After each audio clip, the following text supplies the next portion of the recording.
Да, мыйзамдарды кабыл алыш керек. Мыйзамдарды кандай кылып кабыл алабыз деп отуруп уже мен ушу пятница күнү чакыруу уюштурсак, мен азыр ушу фракция лидерлери менен сүйлөшүп чыгайын азыр. Эмеңер өткөрөсүң ушул маселени жоопкерчиликке алып. Эл менен болгула деп мен анда 6 фракция бар, 6 фракциясынан кайрылам азыр. Ар бир лидерлерине телефон чалам азыр. Пятница күнү ойгула ушуну. Ушул маселени алып чыкпасаңар болбойбу. Бул аябай жарыла турган маселе болуп атат. Ошо да айтып, анан азыркы маселелерди биз силерге как положено 5 мүнөттө сөз беребиз. Кадимгидей. Анан өзүңөрдө проблемаларды ырааттуу кылып, бири-бириңерди кайталабай, мен муну айтайын деп бөлүшүп кетсек.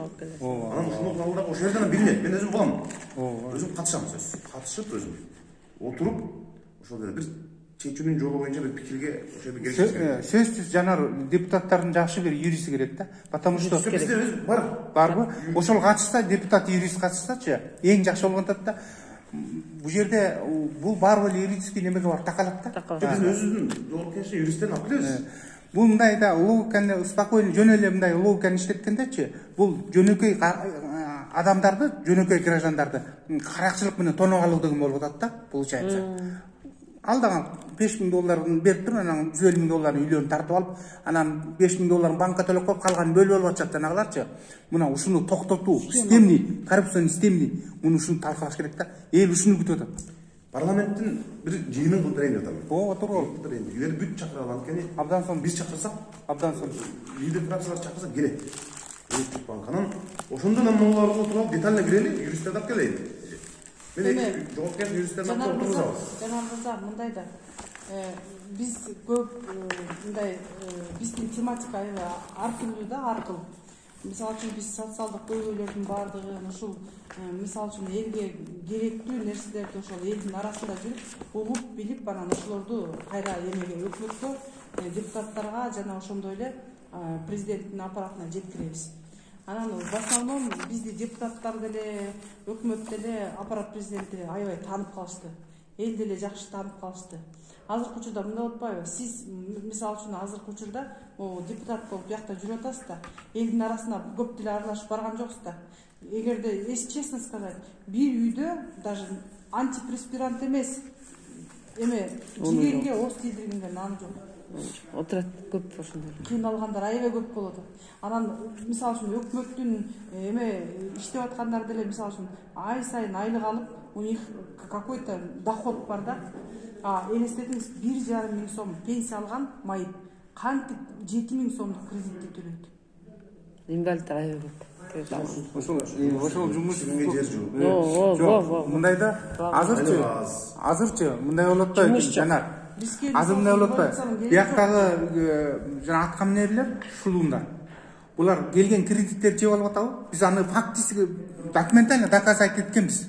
Келген кредиттерди жеп алган кредиттерди. Мына ушуларды депутаттар бар, бывший министрлер бар, доказать эттик. Булар камалып атат, бирок чыгып кетип атат. Мына ушулар элдер болсо ошол акчасын төлөп атат да, ошол алган кредиттер немелеринчи. Алар болсо свободада жыргап коюп жүрүшөт мына. Мына ушулар жөнүндө чоң сабаттуулук боюнча телеканалдарда немелерде бериш керек. Чоң ошону уюштуруш керек. Эки жолу чыгара турган. Муну атканда эмнеге маани бериш керек? Туптура. Эмне юрист менен кантип караш керек? Ушул боюнча сиз через ошону көтөрүңүз. Жанар, любой кредитти через юрист аркылуу алыш керек. Жөн эле өздөрү алып алыш керек. КТРден Давай, Бир саатка. Булчу. Мына Марипа фильм. Любой Кыргызстандык отуруп көрө турган жерде. Эң жакшы болот. Эң Мен да кредитим бар эле. просмотру да көп. Адам деп келсе эмне кылыш керек? Так. Кимге чалса болот? Мисалы, келишимди өткөндө эмнеге маани бериш керек? Только юристтер. Бизде элде дагы кичине Түшүнүп болуш керек. Оружие болуш керек. Анан карапайым мен билбейм азыр кредит алып атканда мисалы. Акча бермесе, азыр бир акча колума тиеп Шашып оюмда жана проблемам, ушундагы акчаны кыстап атат, алып келе калды. Бул азыр акчаны алып келмекчи болуп деп. Кайчана болот? Алынса да майдадыр, эмелер көп. Пункттар атайын жасалган да майда. Түшүнбөйсүңбү? Карабан азыр акча тияткандар болот. Эртең бирдеме болот да дейсиз. Ушунун баарын элге айтып бериш керек. Перде чагып, Бул силер чыгып алып түшүндүрүп бериш керек. Туугандар делечи. Тынбайсың. Вообще мындай системный пайда болмок да. Эртең ошодон кайта 100 адам көрүп, мен окушум керек экен деп болсун дагы. Элдер көз ачылат эле да кредиттин кийинки келечеги, кийинкиси кандай болуп каларын билет эле да кайта. Элдер Мен ушуну жазам бүгүн. Анан эме дагы бир эмеси болгон. Муну айтсак болот. Бул чечиле турганбыз. Бул жердечи Жанар, бул жердечи элдерди мындай деп көндүрүп атат да. Булар $10.000 алып алып, төлөбөй бет бакты кылып, момунтуп келип атат деп, элди жаманатты кылып атат да. Той калды ушинтип депчи. Кеп анда эмес да. Кеп деген эл деген алданып атат да. Алданып атат. Жана майда шрифттер менен орусча жазып туруп, анан колуна кармап туруп, үй канча деп $100.000 экен. Бер $10.000 берип туруп, атайын банкрот кылгандар бар, атайын банкрот кылгандар бар. Ошого элди үйрөтпөсөк, эже. Карасаңыз, мына кече бир байкуш өзү искусственный адам экен. Художник. Сүрөт тартат эметет. Квартплатаны уже кыстап келип калды дейт. Дегенде эптеп жардам бербесеңер болбойт. Деги деп кече мен мана айттым, мен сүрөтүңүздү сатып берем деген эмне кылам? Билбейм, же өзүм сатып аламбы дедим. Чөнтөгүм чукпасам акчам жетпейт ага. Сатып алганга. Анан эптеп, анан мен сурадым да, эмне кыласыз дедим. Бул картина десем, деги кудаларым келет эле, ошо тосушум керек болду. Ушундай деп, значит, той жылап барып дасторконда кылат, анан кийинип кудалар коет деп, жакшысын алып жүрүш керек. Ушундай маселелер бар экен да, мисалы. Маселелер.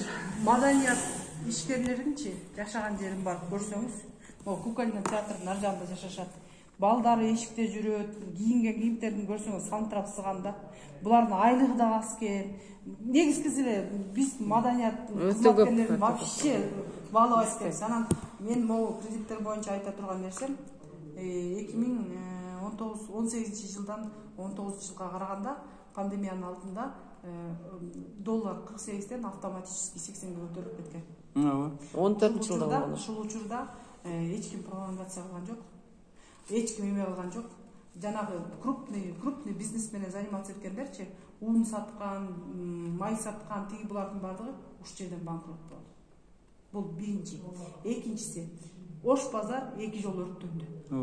Эме Бегалиев мисалы үчүн ни одного человеку не эме компенсировать этип берген жок. Бегалиев ким эле? Болот Бегалиев. Бегалиев универсал, берекет универсал. Но он со своей стороны тоже прав. Он тоже как эме катары, мисалы үчүн помещениясын берип аткан, ал күнөө эмес да, бирөө тамеки чегип ыргы тийген, ал эметпейт. Мындай айтканда, биздин ишкерлерди дагы колдоо жок болуп калып атат. Бизде кандайдыр бир мындай мыйзамдарды полностью пересмотреть этип чыгыш керекпи, кандайбы түшүнбөйм да. Анткени элестеткиле, могу разницадан эле канча 48ден 87-ни алып коюңузчу. Разница $30. А $30 это сколько? Ошон үчүн кредитти бергендечи Жанар, доллар менен кредитти доллар менен вообще бербеш керек. Сом менен гана бериш керек. Политика. Потому что доллардын курсу өсүп кетет 1, доллардын разницасы өтөт 2. Плюс проценти кетет. Доллар менен алып алдык, бизге сом которуп берди. Аны мен Улуттук банктын төрагасы Абдулукка чалдым толук менен. Сен ал айтты жок дейт. Доллар менен алдым. Ошон үчүн сом менен алыш керек да кредитти. Ошону түшүндүрбөсөк болбойт. Мына негизичи Жанар, негизи банктын неме системасы бул ушундай да. Банктын системасы адамдарга өзүнүн жанагы кардарларына низкий процент, 5%тен ашпаган кредит бериш керек. Булар 30-40% менен берип атпайбы, тем более доллар менен берип атат. Мына карабайсызбы, ошол жактан утуп атышпайбы булардын. Анан плюс еще үйлөрүн тартып алып атат. Бул деген чоң каракчылык, мындайча айтканда жөн эле өзүнүн элин карактап атат да. Ошон үчүн только сом менен берсин, процент берсе. Эгерде 5%тен ашпаш керек. Анан жанагы форс-мажордун ситуациялардын баарын неметиш керек да, окуш керек. Мына азыр пандемия убакта каяктагы неме кредит төлөйлөр. Түшүндүм. Үйдө отурушат. Түшүндүм эже. Чолпонго баке. Түшүндүм. Мына ошоларды мен азыр отуруп алып иштейин эми, убакыт бергиле. Мына операцияга муктаж балдар Кыргызстан боюнча 7 дубан боюнча 250 бала бар. Ошолордун бизнеси бекер операция уюштуруп. Сиз көп багып иштеп турбайсызбы?